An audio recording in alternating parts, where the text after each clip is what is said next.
ஒரு நகரத்தின் மக்கள் தொகை 16,000, வருடம் 5% வீதம் மக்கள் தொகை அதிகரித்தால் 3 ஆண்டுகளுக்கு பிறகு அந்த நகரத்தில் மக்கள் தொகை என்னன்னு கேட்குறாங்க.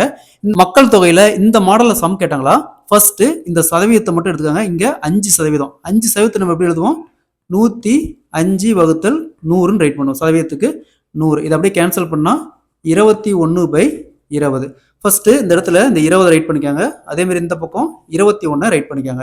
அடுத்து வருஷம் பார்த்தோம்னா 3 வருஷம். ஸோ அதை எடுத்து இந்த பவர்ல போட்டுக்கோங்க.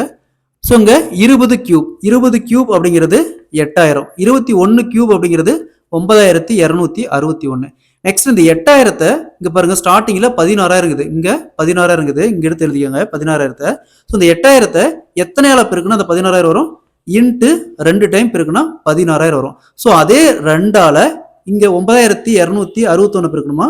18,522.